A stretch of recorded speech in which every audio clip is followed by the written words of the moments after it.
exam. Now EKT stands for Engineering Knowledge Test. In short, it is called EKT test and it is conducted with FCAT examination. Now the question comes here is why it is conducted, क्यों conduct कराया जाता है EKT exam को. So EKT exam is conducted all the students who are willing to go into the technical branch. ठीक है, Indian air force के आप technical branch में जाना चाह रहे हो, whether it is for ground duty और टेक्निकल ब्रांच तो है ही. किसी भी टेक्निकल फील्ड में जाने के लिए इंडियन एयरफोर्स ने एक पैरामीटर सेट किया है and that parameter is to qualify this EKT exam. That is why it is mandatory for all the students who want to join in technical field have to go through FCAT plus EKT branch. जो non tech वाले हैं वो सिर्फ FCAT exam देके अपनी suitable branches को join कर सकते हैं, मगर आप ग्राउंड ड्यूटी में भी अगर टेक्निकल ब्रांच में इंटरेस्टेड हैं तो आपको FCAT प्लस EKT दोनों एग्जाम्स को क्लियर करना पड़ेगा. अब ये क्वेश्चन आता है then when this EKT exam is held. तो जैसे आपको पता है FCAT एग्जामिनेशन आपका 2 घंटे का एग्जाम होता है. So the moment you clear your FCAT examination, जैसे आप फिनिश करते हैं 2 घंटे के ड्यूरेशन को, उसके ठीक जस्ट बाद आपका EKT का एग्जाम जो है वो कंडक्ट कराया जाता है. अब EKT एग्जाम के पैटर्न पे आते हैं. EKT एग्जाम के पैटर्न्स क्या होते हैं? EKT एग्जाम्स में देयर आर सब्जेक्ट्स. कौन कौन से सब्जेक्ट्स होते हैं? The subjects are like electricals, electronics, mechanical, computer science, information technology and depending upon आपका educational qualification you appear for your relevant subjects in EKT examination. Now what is the marking system for EKT examination? So in EKT examination as similar to FCAT pattern the questions are multiple choice, like objective questions जैसे आते हैं वैसे ही आते हैं EKT exam में भी. Here the timing is just 45 minutes and the amount of questions are 50 questions. ठीक है, तो जैसे FCAT एग्जामिनेशन में आपके 100 क्वेश्चंस होते हैं and the duration is 2 hours. Here in EKT it is 45 minutes with 50 question. Coming to the marking scheme में इसके क्या होता है? 1 mark is deducted for the incorrect answer and 3 marks are awarded for correct answer. यानी अगर आप सही करते हैं तो 3 मार्क्स आपको EKT में मिलते हैं और अगर आप गलत करते हैं तो आपके 1 मार्क्स जाते हैं. जो टोटल क्वेश्चन आंसर जो बनता है आपका टोटल मार्क्स EKT में वो बनता है 150 मार्क्स का. ठीक है, अब आ जाते हैं EKT के प्रिपरेशन स्ट्रैटेजी पे. तो जैसे मैंने बोला your engineering is 4 years of graduation. अब आप 4 साल के सब्जेक्ट को अगर आप EKT के लिए प्रिपेयर कर रहे हैं so it depends upon individual to individual कि आपके कॉन्सेप्ट्स कैसे रहे हैं थ्रू आउट, अभी तक आपने स्टडी कैसी की है. If it is serious study तो डेफिनेटली आपके जो कॉन्सेप्ट्स हैं वो क्लियर होंगे.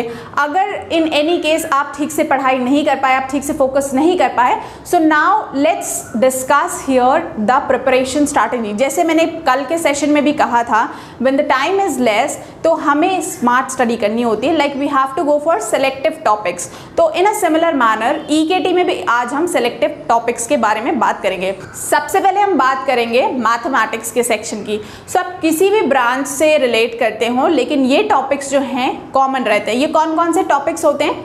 It is your matrix algebra, it is your maxima minima, Stokes, Gauss Green's theorem, Cauchy's and Euler's equation, median mode, standard deviation, random variables, discrete and continuous distribution, Fourier transformation and many more. Behind is the slide, you can check it out. Next I'll be talking about the physics topic, like कुछ important concepts आपके physics में हैं that are being very common. Those are for example description in motion, motion in 1 dimension, 2 dimension, 3 dimensions. ना ये ऐसे topic हैं जो आपके 12th में ग्रेजुएशन में भी आपके टीचर्स ने डेफिनेटली फोकस किया होगा इन पे पढ़ने के लिए. Work energy, power, rotational motion, gravitation, electrostatics, electric current, electromagnetic waves, magnetism. So all these are the important topics that one needs to cover for the physics section.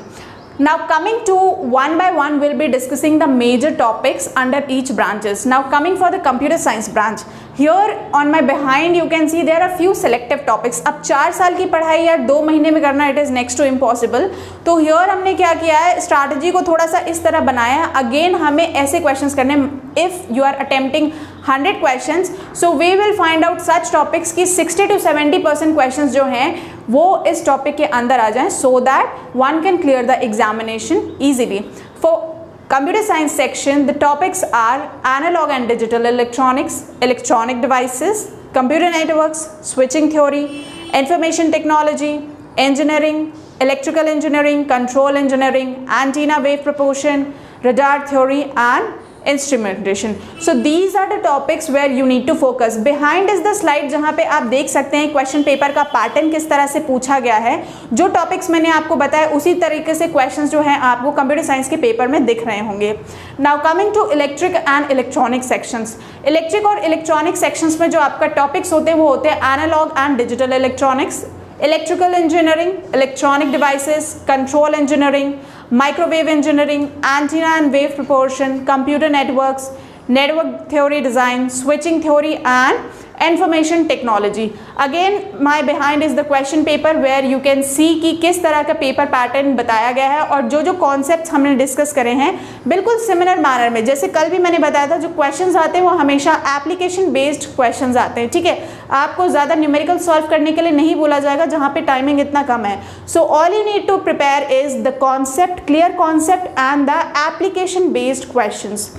Coming to the mechanical section, it is engineering mechanics, thermodynamics, aircraft structures, theory of machines, manufacturing science, material science, power plant engineering, industrial engineering, flight mechanics and aerodynamics. ठीक है, तो ये सारे section हो गए आपके mechanical के लिए. अगेन मैकेनिकल का भी पेपर आप एक बार देख सकते हैं. सो वॉट इज ओवरऑल, आप जैसे मैंने बताया that covering 4 years syllabus is very difficult. Now what is the strategy, ये मैंने आपको सिलेबस बता दिया, टॉपिक्स बता दिए जिनसे मैक्सिमम क्वेश्चन आने के चांसेस हैं. नाउ अगेन जैसे मैंने बोला क्वेश्चन कैसे आ रहे हैं आपके ऑब्जेक्टिव टाइप आ रहे हैं. और अगर आप थ्योरी पढ़ने बैठ गए तो do you think it is possible कि आप पूरा का पूरा 4 साल का सिलेबस 2 महीने में ख़त्म कर पाएंगे? It is next to impossible. So what we need to do in this short span of 2 months, हमें सॉल्व करने हैं question bank. Yes, question bank, maximum questions that we can solve related to our field. इससे क्या होगा, हमारे concepts भी revise होंगे. जहां पे आपको डाउट लगे, डिलेमा लगे, वहां definitely you can refer your notes. But apart from that, we need to solve questions. So if anybody is struggling for the study material, like I have been asked several questions regarding the EKT material. So behind is the slide जहाँ पे आप देख सकते हैं where you can get the EKT material. So here is the section. ये आप यहाँ से अगर FCAT कोर्स के लिए प्रिपरेशन कर रहे हो, so this is the course material जो आपको प्रोवाइड होगा FCAT मटेरियल के लिए at a very nominal cost. Coming down to EKT, जो आपके कंसर्न सब्जेक्ट्स हैं EKT के लिए जस्ट अगर आप इसको स्क्रॉल करें इस स्लाइड को, so you will find a section here FCAT books. Now going to that FCAT books, you will find your individual subject for EKT or where you can go and you can get your books over there. So this is the preparation strategy for EKT, or you need to solve maximum questions, attempt maximum number of questions as much as you can, so that जो आपके concepts हैं, doubts हैं, clear हो जाएं. Because last 2 months में covering complete syllabus is way more than difficult and it is next to impossible. So right now the only strategy that is left is solving number of questions. All right, so this is the preparation strategy for EKT. So start your preparation right from now. जिसको जो लग रहा है topics जो मैंने बता दिया आप लोग को, you can go cover that topics. और अभी भी टाइम है because you only need to clear the examination. ठीक है, और ऑल्सो जैसे मैंने कल के स्ट्रैटेजी में भी बताया, overall do not just focus to clear the examination but then definitely clear with a good score, so that जो बैकअप बने आपका वो बैकअप एक स्ट्रॉन्ग बैकअप बने. Because once you face your AFSBs, so it can be a strong backup for you to get you make into the merit list. So I'll see you in the next session with some important topics. Till then.